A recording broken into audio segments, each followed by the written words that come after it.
So you started with the right place, data. Okay, many a times organizations want to jump straight to artificial intelligence without really worrying about or thinking about how they first manage the data. And as you rightly said, most organizations have lots of data lying around. Okay, the problem is it's lying around in different places. Okay, and it is not in the right format to for insights to be made into it. Okay, so one of the things which I talk about in data management, data science, and I'll come to blockchain after this. Okay, is what simplistically we call the CUPP model. Okay, the C stands for collection. So you have to collect the right data internally as well as externally. That involves acquiring data, putting it in the right place, etc. The second part, U, is unification. Many times you have to bring data from different disparate sources and put them, unify that data, okay, and put it in one particular source with the right tags, with the right labels, and so that it can be used for processing. And that's what the next P stands for, processing. Okay, which is where actually AI comes in. So the CU part is the data part.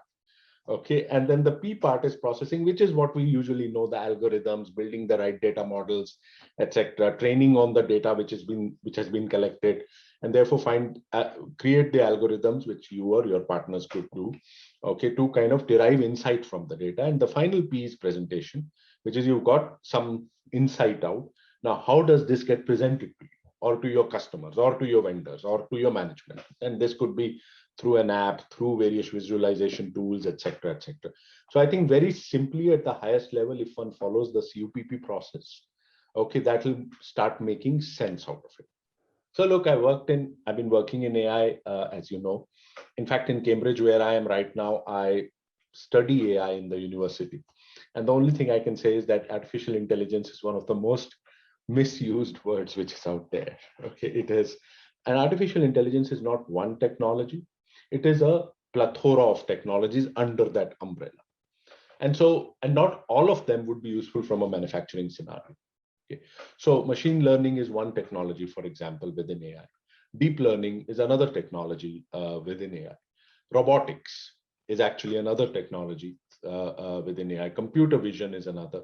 Natural language processing or natural language understanding is more, and there are a few more. Okay, and so the ones, whenever we say AI, most often we mean machine learning.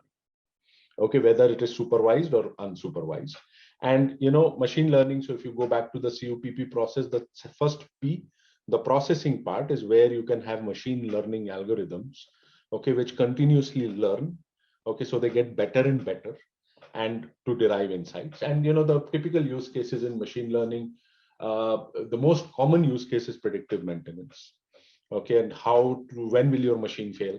Okay, how to therefore maintain it before it goes away. And this is now a fairly established science, okay, as to how to inventory management. Okay, getting the right level of inventory, buying inventory at the right time, okay, for manufacturing. Supply chain effectiveness, therefore obviously if it's inventory management, then there would be supply chain effectiveness. So these are the 2-3. There's something called digital twins which are used a lot, which I will not go, it's a separate topic, but these 2-3 are the big ones in machine learning.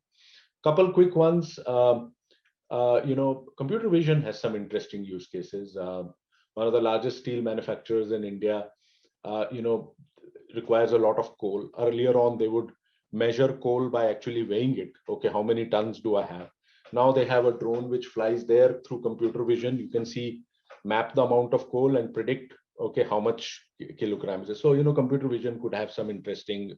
Obviously, robotics, okay, has been the biggest manufacturing AI technology. I don't need to explain robotics, but how to use. And robotics is fairly standard, fairly cheap right now. Okay, how to use robotics for precision manufacturing, for heavy loads, etc. And importantly, within robotics is what is called cobots. Okay, which is both men and robots working together, which I think is the most effective way of. So I think these are a plethora of use cases, and there are many more depending on the organization. But this is what is really necessary for manufacturing to adopt.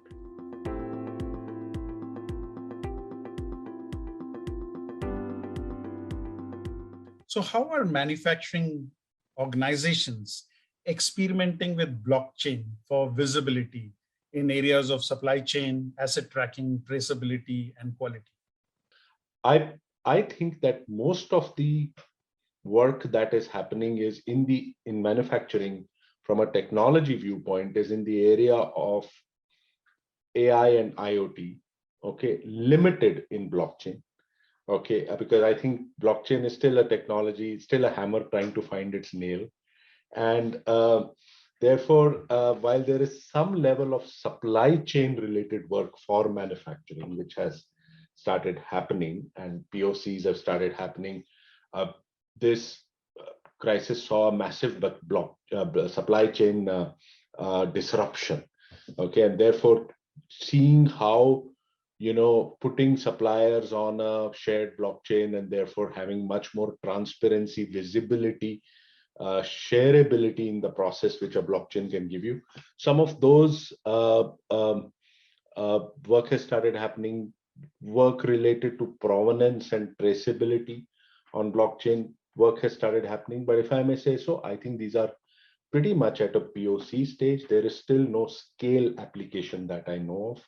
Scale applications are in some of the other technologies that I spoke about.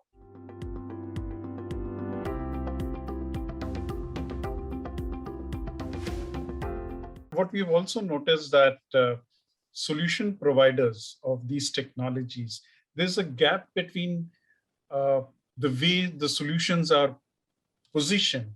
They generally focus on the technology output, whereas the people in the plant side, they're looking for business outcomes. And also there are different generations of people working in plants, which is also an issue with most of the manufacturers. So what is your advice in terms of how do you build the digital mindset in the organization for different levels of people? And for the solution providers, how can they understand the manufacturers in a better way rather than just pushing their solutions? Now that is what I call a 3-day question. Okay, it takes a minimum of 3 days to answer. Okay, those 7-8 questions that you asked within one of those. Okay, and since there was the mindset part, anyway, let me try and abstract it to as high a level as possible to answer in the short time available. So first of all, you're absolutely right. And in fact, if you recall, that's how we started this conversation, by me saying that it's not about blockchain or AI or IoT or whatever. Okay, the way to think about this is that all of these big good words, okay, are fantastic tools that we have. Okay, they are tools. They are not the end in itself. They are tools to be used for a certain end. And the end job of these tools is the business outcomes that you spoke about. Okay. Many times we get fascinated with the toolbox itself, both customers and suppliers. And these are new shiny objects, and we spend a lot of time, just getting into that, and many times forget what was that.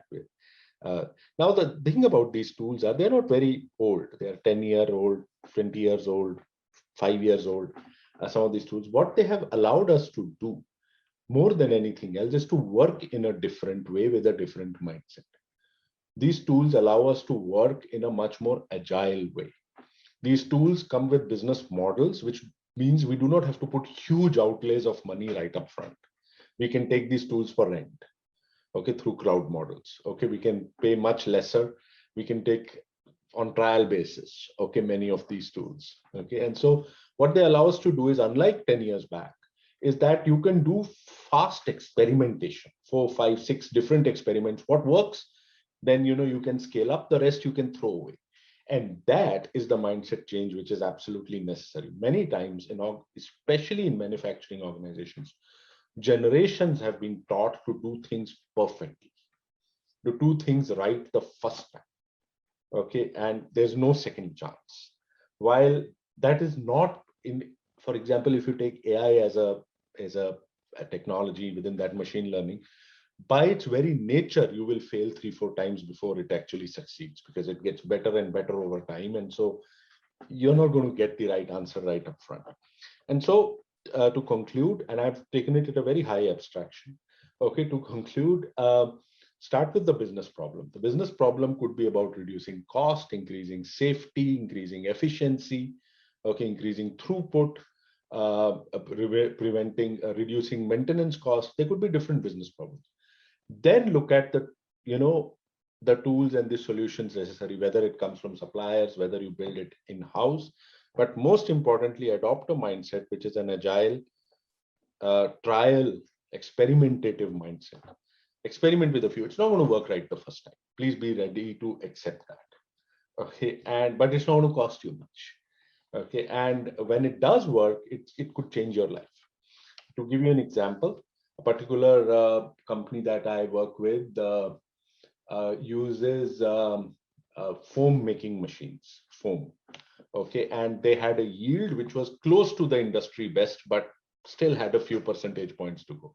They tried everything, better machines, different machine operators, okay, better raw material, okay, but eventually they turned to data science. And through analyzing data over the past 4, 5, 6 years, it gave the right combination of things to do. Okay, and the yield increased by about 3 percentage points, which is a huge amount of money from a top line and a bottom line perspective. But it took about 9 months to do, and they failed 2 or 3 times before, but they persisted.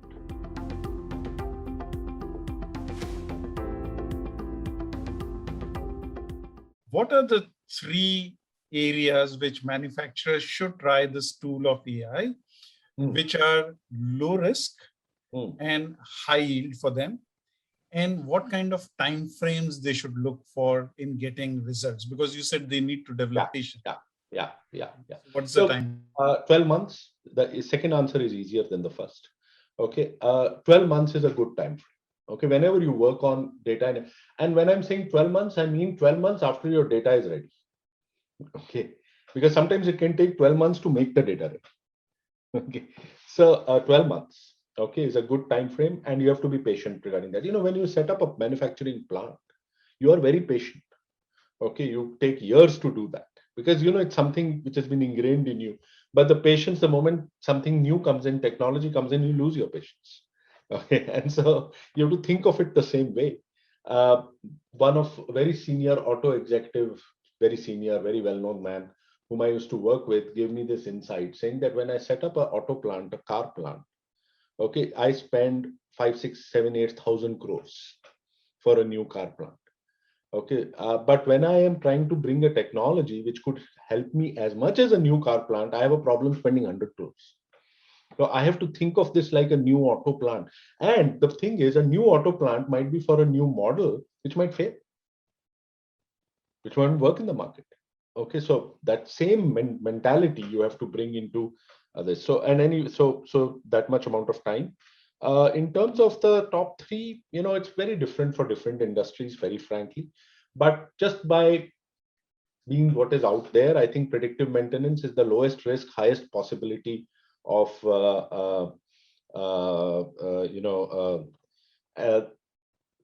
has possibility of success, and is number 1. Number 2, any kind of and forecasting that you might have to do. It will be different for different companies. Okay, but any kind of forecasting that you might have to do. Okay, based on external, internal data. And then third, I would guess some level of robotics you can start with. Okay, and there are now companies you can take robotics as a service. You don't need to buy everything. Okay, and so you can do a robotics as a service thing, and in fact, all of these are as a service. So those were the 3 I would go for.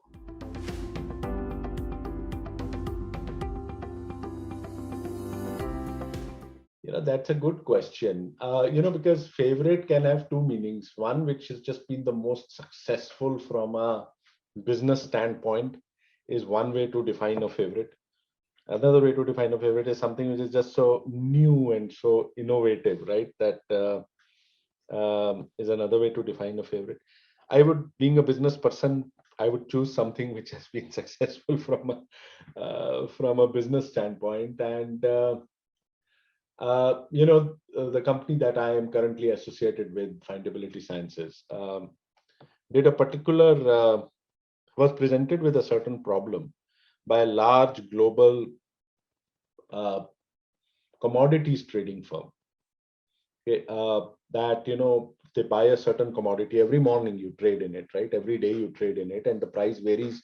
The price has nothing to do with supply and demand. I mean, supply and demand are important, but even some news coming about something or some storm in the in a Pacific Ocean could change the price of the commodity, and so it's so difficult in another. Now, the key thing about AI is, Sai, that many times most companies work with only internal data. So, which is great, which is the right place to start. But many times the results are influenced even by external data and unstructured data, not necessarily structured. Okay, it could be President Trump says something and commodity prices might fall. Okay, so it could be tweets, it could be whatever. Now, how do you take more and more and more of these variables to make the prediction better and better and better and better? So I think it started with a 90 or 60% accuracy actually when we started. Okay, it went on to 90%. And then when we got more external data, almost up to 5,000 different data feeds. Okay, almost at certain times. The accuracy day on day became 97 or 98% plus. But it took, as I told you, at least a year to move from 60 to ऐसे आ जाता है, but to move from 60 to 90, and then most importantly, move from 90 because the prediction curve kind of flattens. Okay, which was, so I think that is something which, just because of its different sources of data, etc., weather data from weather.com, crude oil data will also impact this, and so I think that would be one of my favorites. So that underlines one of the important point for all these tools to be effective is the quality of data, and where and how you're keeping the data, what kind of data you're considering.